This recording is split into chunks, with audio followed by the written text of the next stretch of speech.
Salut tout le monde, aujourd'hui je vais vous montrer un moyen très simple et plus rapide pour effectuer une division euclidienne d'un polynôme par le binôme x moins a étant une constante réelle. Je rappelle qu'il y a la méthode classique que vous avez apprise en tronc commun et il y a une méthode dite méthode de Horner qui est passée inaperçue dans l'un des manuels scolaires du tronc commun. Je ne sais pas si vous la connaissez, je vais vous en parler un peu avant de vous montrer une méthode qui vous permet d'effectuer cette division euclidienne pratiquement en une seule ligne et qui est en quelque sorte la méthode de Horner simplifiée. Bon, alors à travers ce premier exemple, je vais vous expliquer comment ça marche. Je rappelle tout d'abord que effectuer la division euclidienne d'un polynôme P de degré n avec n appartenant à n étoiles par x moins a étant une constante réelle, revient à déterminer un polynôme q de degré bien sûr n-1 et une constante r telle que P de x soit égal à x moins a facteur de q de x plus r. Et q et r s'appellent respectivement le quotient et le reste dans cette division euclidienne. Bien, alors cette méthode consiste à placer les coefficients du polynôme P. Alors ici, il y aura 5 coefficients puisque le polynôme P il est de degré 4 dans une première ligne. Alors, et petit a, dans une ligne en dessous, comme c'est indiqué sur votre écran, et dans la troisième ligne, juste en dessous, d'accord, on va voir comment déterminer les 4 coefficients du quotient, parce que le quotient, il sera de degré 3, d'accord. Il y aura 4 coefficients en vert, avec la couleur verte, d'accord. Alors, et le reste, d'accord, R qui est que j'ai coloré en rose. Voilà, dans notre exemple, donc A c'est égal à 3, donc j'ai remplacé A par 3.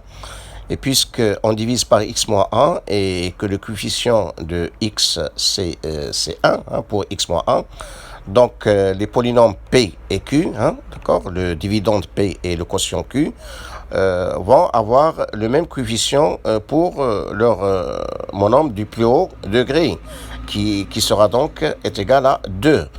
Voilà, donc le coefficient du monôme du plus haut degré du quotient Q, ça sera 2. C'est ce que j'ai marqué, d'accord, en vert. Et il reste maintenant à déterminer les 3 autres coefficients du quotient, et bien sûr, et le reste. Alors, on multiplie 2 par 3, donc c'est 6. On place 6 en dessous de moins 1 dans la deuxième ligne. Et on additionne moins 1 et 6. Donc c'est 5. Alors on marque 5, d'accord, dans la troisième ligne. Alors juste à côté du 2, d'accord. Alors 5 qui sera le coefficient du monôme de degré 2 pour le quotient. Et après on refait la même chose avec 5. C'est-à-dire on multiplie 5 par 3. Donc on trouve 15. On place 15 en dessous de moins 3. On fait la somme de moins 3 et 15. On trouve 12. Et on place 12 dans la troisième ligne, juste à côté de 5, qui sera le coefficient du monôme de degré 1 pour le quotient. Ensuite, on fait de même pour 12, pour trouver le coefficient suivant du quotient. On multiplie 12 par 3, donc on trouve 36. On place 36 en dessous de 1 dans la deuxième ligne, et on fait la somme de 1 et 36. On trouve 37, qui sera la constante du polynôme Q. Alors jusque-là, donc nous avons trouvé tous les coefficients du polynôme Q, du quotient, c'est-à-dire nous avons bien déterminé le polynôme Q, d'accord, Q de x, donc c'est égal à 2x3 plus 5x carré plus 12x plus 37. Et enfin pour le reste, donc on poursuit le même processus, c'est-à-dire on va multiplier 37 par 3, d'accord? On trouve 111 qu'on place en dessous de moins 5, d'accord? Et on fait la somme, hein, moins 5 plus 111, ça fait 106. Et 106, c'est bien le reste dans cette division euclidienne. Et c'est ainsi qu'on détermine donc le polynôme Q, hein, le quotient dans cette division euclidienne qui est Q de x égale 2x3 plus 5x carré plus 12x plus 37 et le reste R qui est égal à 106. Et à présent donc je vais vous montrer comment effectuer cette division euclidienne avec ce même exemple par exemple en une seule ligne. Voilà, donc on écrit x moins 3 facteur, d'accord? Et dans ce facteur-là, donc on va chercher à écrire le polynôme q de x. Alors tout d'abord, mon nombre du plus haut degré de q, donc c'est 2x puissance 3, donc ici sans problème, hein, d'accord? On commence par écrire 2x puissance 3. Après, qu'est-ce qu'on fait? Alors on prend le coefficient de 2x puissance 3, qui est 2, d'accord? On le multiplie par moins 3, qui est égal à moins 6. On prend son opposé, hein? D'accord? L'opposé de moins 6, c'est 6. Et 6, je l'ajoute au coefficient de x3 dans le dividende, qui est moins 1, parce que nous avons 2x4 moins x3. Le coefficient de x3, c'est moins 1. Alors, donc, 6 moins 1, c'est 5. Et 5, ce sera le coefficient du monôme de degré 2. Donc, dans la parenthèse, on écrit 2x puissance 3 plus 5x au carré. Et on poursuit le même processus, c'est-à-dire on va multiplier le coefficient de x carré, qui est 5, par moins 3. 5 fois moins 3, c'est moins 15. On prend l'opposé. Hein, l'opposé de moins 15, c'est 15. Et 15, c'est donc le coefficient de x carré dans ce produit.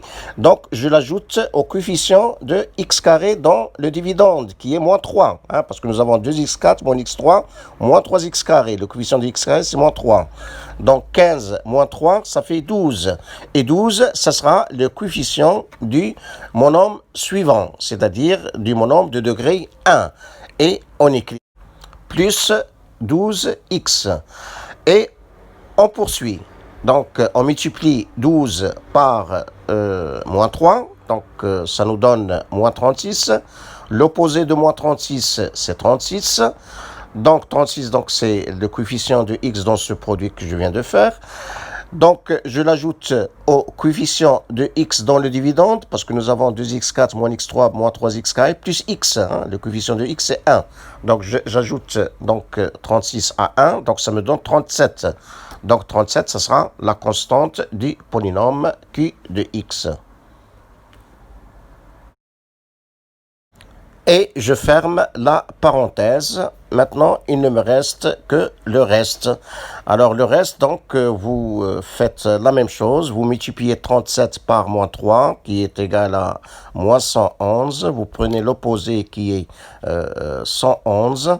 D'accord? Alors, 111, donc, c'est une constante. Donc, vous l'ajoutez à la constante du dividende, qui est moins 5. Donc, vous obtenez 106 et le reste est 106. D'ailleurs, 106, on peut le calculer sans problème. C'est P de 3. D'accord? Vous remplacez x par 3. D'accord? Dans le polynôme P. Hein, d'accord? C'est-à-dire 2 fois 3 puissance 4 moins 3 puissance 3 moins 3 fois 3 au carré plus 3 moins 5. Et vous obtenez donc le reste qui est égal à 106. Et voilà. Et maintenant, je vous propose un autre exemple. Donc, soit P, le polynôme défini par P de x égale 3x4 moins 7x carré plus x moins 18. On me demande de vérifier que moins 2 est une racine de P et puis en déduire une factorisation de P. Je rappelle que si alpha est une racine d'un polynôme P, alors le polynôme P, ça se factorise par x moins alpha, c'est-à-dire que le reste, c'est égal à 0 dans la division euclidienne de P par x moins alpha. Hein. d'accord? C'est-à-dire que le polynôme P s'écrit sous la forme x moins alpha facteur d'un polynôme Q de x. Bien, alors, donc, revenons à notre exemple. Donc, on va factoriser donc, le polynôme P de x par x plus 2. Bon, la vérification de moins 2 est une racine de P, donc c'est simple. Donc, vous remplacez x par moins 2 et vous allez trouver égal à 0. Alors, donc, je factorise donc P de x par x moins alpha, c'est-à-dire moins 2, c'est-à-dire x plus 2. Donc, lorsque vous factorisez par x plus 2, donc on va faire la méthode que j'ai décrite à l'instant. Donc, vous écrivez P de x égale x plus 2 et vous ouvrez la parenthèse. Alors, le monôme du plus haut degré, d'accord, du quotient, donc ça sera bien sûr 3x puissance 3. Alors, on multiplie 2 par 3, donc c'est égal à 6. Je prends l'opposé de 6, c'est moins 6. Alors, moins 6, c'est le coefficient de x puissance 3. Donc, je l'ajoute au coefficient de x puissance 3 dans le polynôme P de x. Mais le coefficient de x puissance 3 dans le polynôme P de x, c'est 0. Donc, qu'est-ce que j'ajoute? J'ajoute moins 6 à 0, donc ça me fait moins 6. Donc, le coefficient du monôme de degré 2 du quotient, donc ça sera moins 6. Donc, je vais écrire moins 6 x au carré. Et après, je multiplie moins 6 par 2. Alors, ça me donne moins 12. Alors, je prends l'opposé de moins 12 qui est 12. Alors, 12, c'est le coefficient de x carré que je vais ajouter au coefficient de x au carré dans le dividende P, hein, d'accord, dans l'expression du polynôme P de x, qui est moins 7.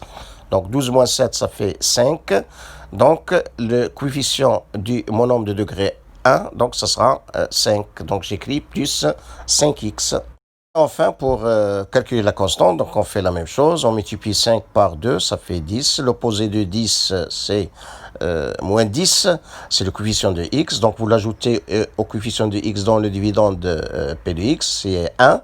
D'accord? Donc, moins 10 plus 1, donc ça fait moins 9. Donc, on écrit donc moins 9. Donc, ainsi, on a factorisé donc P de x par x plus 2. Remarquez que moins 9, on peut le retrouver sans problème. Il suffit de faire moins 18 divisé par 2, d'accord? Moins 18 divisé par 2 qui est égal à moins 9, puisque nous avons déjà vu que le polynôme P était divisible par x plus 2, d'accord? Alors, je vous propose encore un autre exemple. Donc, nous avons un polynôme P, P de x égale x4 moins 2x3 moins x carré plus 3x moins 2. Lui aussi est de degré 4. Mais attention, ce qu'on fait ici, c'est pour des polynômes de degré quelconque, hein, de degré 5, 6, 3, 7, 8, 2020, d'accord? Pas de problème, hein, d'accord? Alors, donc, on vous demande de vérifier que 2 est une racine du polynôme P. C'est facile à vérifier. Donc, vous remplacez x par 2, hein, c'est-à-dire vous montrez que P de 2 est égal à 0, sans problème. Et après, donc, on vous demande d'en déduire une factorisation de P de x. Donc, on va, puisque 2 est une racine de P, donc P de x va se factoriser par x moins 2. Donc, on écrit P de x égale x moins 2, facteur 2. Alors, pour le monôme du plus haut degré du quotient, donc ça sera x puissance 3, donc sans problème. Donc, on multiplie le coefficient de x puissance 3 qui est 1 par moins 2, donc ça vous donne moins 2. Alors, l'opposé de moins 2, c'est 2, d'accord? Alors, le coefficient de x3 dans l'expression de p de x, c'est moins 2. 2 moins 2, c'est 0. Donc, on va écrire donc plus 0x au carré, hein, d'accord? Le coefficient du monôme de degré 2, donc ce sera 0 et on écrit plus 0x au carré. Donc je l'écris ici pour expliquer, mais après, donc dans la pratique, donc vous n'écrivez rien, d'accord? Donc plus 0x carré. Bon, après, qu'est-ce que je fais? Je multiplie 0 par moins 2. Alors 0 moins 2, c'est 0, d'accord? Donc, c'est le coefficient de x au carré. Donc, je l'ajoute au coefficient de x au carré dans l'expression de p de x qui est moins 1. D'accord? Donc, moins 1 plus 0, c'est moins 1. Donc, le coefficient de x dans le quotient, d'accord? Donc, ce sera moins 1. Donc, j'écris donc moins x. Et après, je multiplie le coefficient de x qui est moins 1 par moins 2, qui est 2, d'accord? Alors, 2, je prends l'opposé, donc c'est moins 2. Moins 2, je l'ajoute au coefficient de x dans l'expression de p de x qui est 3, donc c'est 1. Donc, c'est plus 1. Donc, et ainsi, je factorise. Donc, p de x, c'est x moins 2, facteur de x puissance 3 moins x plus 1. Remarquez là aussi, pour la constante, il suffit de diviser moins 2 par moins 2 qui est égal à 1. D'accord? Puisqu'on sait que p de x est divisible par x moins 2. Le reste, dans cette division euclidienne de p de x par x moins 2, c'est égal à 0. Enfin, je vous propose un dernier exemple, alors inspiré d'un exercice du baccalauréat sciences maths 2020, session normale. Alors, soit m, un paramètre réel, et soit le polynôme p défini par p de z égale z puissance 3 moins 2mz carré plus 2m carré z moins m puissance 3. Alors, on vous demande de vérifier que m est une racine de p et puis de factoriser, d'en déduire une factorisation de p. Alors ici, vous allez voir, ça se fait en une seule ligne, pas plus. Alors, m est une racine de p, donc c'est évident. Alors après, donc j'écris p de z égale z moins m facteur de... Alors bien sûr, je vais commencer par z au carré, d'accord? Donc le coefficient de z carré, c'est 1. Donc je multiplie 1 par moins m, c'est moins m. Je prends l'opposé qui est égal à m, d'accord? Alors m, je vais l'ajouter à moins 2m. Le coefficient de z carré dans l'expression de p. D'accord? Donc, ça nous fait moins m. Donc, le coefficient de z dans le quotient, donc ça sera moins m. Donc, j'écris moins mz. Et puis, ou bien vous poursuivez cette démarche, ou bien vous divisez, comme je l'ai dit tout à l'heure, divisez moins m puissance 3 par moins m qui vous donne m au carré. Ainsi donc, on arrive au terme de cette rubrique. Merci de votre attention. Au revoir et à bientôt.